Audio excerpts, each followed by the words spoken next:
Hey guys, Jeff here, and today, we've got to talk about this. Now, this has kind of made the rounds on World Class Bullshitters Facebook group and a couple other Facebook groups, but I haven't really talked about it, and I need to, because, oh my god. Lucasfilm, what in the name of hell are you doing? Here, of course, here it is. Here, and I'm not even going to go over the whole comic. I'm just going to go over this one panel right here. This one panel of art. Artwork ain't that bad. I'm not even worried about that. But what is shown and what is said, oh my god, this is stupid on so many levels. And the whole point of this is it's supplementary material trying to fix a mainline story. That being The Rise of Skywalker. Now, as you can see in this scene, it's basically Vader having come to Exegol. There's looks like a bounty hunter with him. He's like, and they show off that Palpatine, before Endor, had hundreds of the Star Destroyers that had miniature Death Star lasers on them.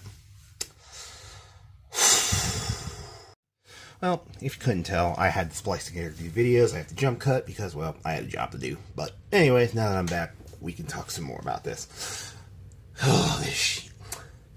Alright, what does this, even just this one, sheet of comic do right here? It makes the Return of the Jedi a waste of time. Superfluous. Like, it makes me question why Darth Sidious, aka Palpatine, the man who, finished the dream of the rule of two to destroy the Jedi, turn the Republic into the Empire, masterminded everything behind the Clone Wars to make the Empire what it was. He had hundreds of ships with, micronized Death Star, style cannons that can destroy a planet. He had hundreds of them. Why in the name of hell did he waste his time with the Death Star 2 and Endor and, setting a trap for the rebels? He had hundreds of these ships. He should have just deployed them to hundreds of worlds and basically given an ultimatum. Places that, were friendly to, the rebellion, like Mon Calamari, threatened places like Typhera, that supplied the Bacta, of course, threatened places like parts of Corellia, Comemnor, where, I think that's where Mon Mothma's from.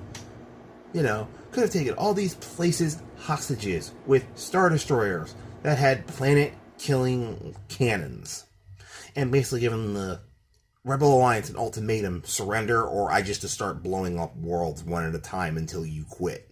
Billions of lives are now in your hands. You're telling me Palpatine had the capacity to do that and did something as dumb as Endor?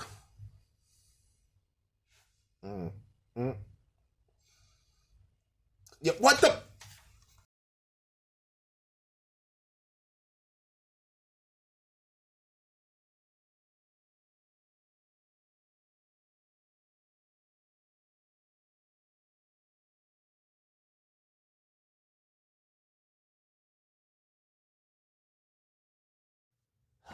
Now that we've gone past those technical difficulties, and I just went on a swearing tirade for 5 minutes.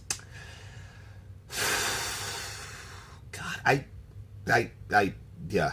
Let's just set aside the fact that this entire comic strip just makes Return of the Jedi just utterly redundant and stupid, which it happens to be my favorite movie out of Star Wars.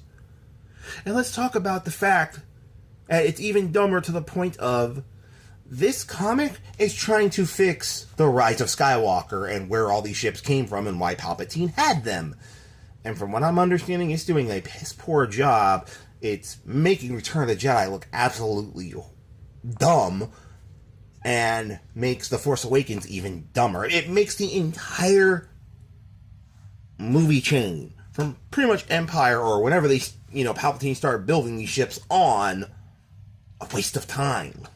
It's like, And you don't use secondary, stuff like this. You don't use secondary stories. You don't use stuff that is supposed to enrich, and I'll get to that point in a moment. It's supposed to enrich your main story to fix the plot holes in your main story and then turn around and make them worse. Which is exactly what this comic does. Now, Lucasfilm and Disney aren't the only ones guilty of this. Now, 343 and Halo, they didn't make it worse, but to understand how we got from Halo 3 to Halo 4, you had to read like 15 freaking books, like a Halo channel explain this, and it's like, what the hell are you doing? Why do I have to read all these books just to explain the universe set up now where Halo 4 lands versus Halo 3?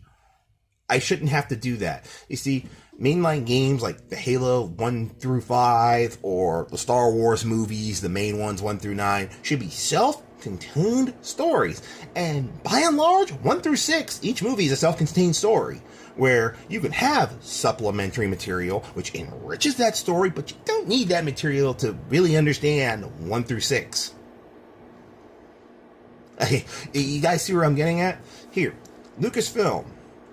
Alright, now, let me stop. Now I'm done throwing shade at 343 and Halo, but for one thing, 343 didn't do that to fix a screw-up. They did it to fleece money out of the Halo people to get all the tidbits of information that they could before they dropped a major game. They did it for money reasons. Lucasfilm, with this dumbass comic, is doing it to try and fix a plot hole and just created a more, just chasm hole of plot. Just a chasm. The Marianas Trench. It's like, dude, really? Now, this is why it really bugs me. And, I should, go by the golden rule I'm trying to live by now. Not my fucking problem. But on this one, I just can't because it's one of my favorite stories. At least 3 times, Lucasfilm has put together supplementary stories and they enrich the main content. What am I talking about? Well, Star Wars games that take place, like Rogue Squadron, fills in holes. Don't need them to understand between 4, 5, and 6. But they enrich the story and give us new ones. The prequels. The Clone Wars cartoon and the prequels books, while they do clash, and there's a whole video I need to do about that someday. But before the Clone Wars cartoon, but the books, the first cartoon, you didn't need to watch or read any of those to understand 1, 2, or 3. Specifically between 2 and 3. You don't need the supplementary material to understand the prequels or the original trilogy. But if you consume them, it makes it better, it fills in gaps, it enriches the content, but it doesn't fix anything. It's just there if you want to read it. But if you don't, the movies will suffice just fine. Or, conversely, Dave Filoni's The Clone Wars. Once again, enhances, enriches, fills in some gaps, but you don't have to watch it if you want to understand Attack of the Clones and Revenge of the Sith. They are self-contained. They do it on their own. All Clone Wars is like, hey, here's some extra stuff. Kind of fills in the gap between 2 and 3, but you really don't need this to understand these. That's the way supplementary material, like the Clone Wars, the books, all that kind of stuff, is supposed to work. Not this, we made a real big screw up in the last movie, so we're going to put this comic in to try and kind of fix that screw up, and instead screw things up even worse.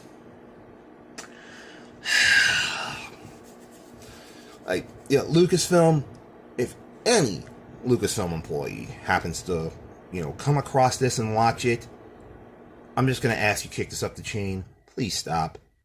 You already dug yourself to the bottom of the Pacific. Now you're working on getting all the way down to the bottom of the trench.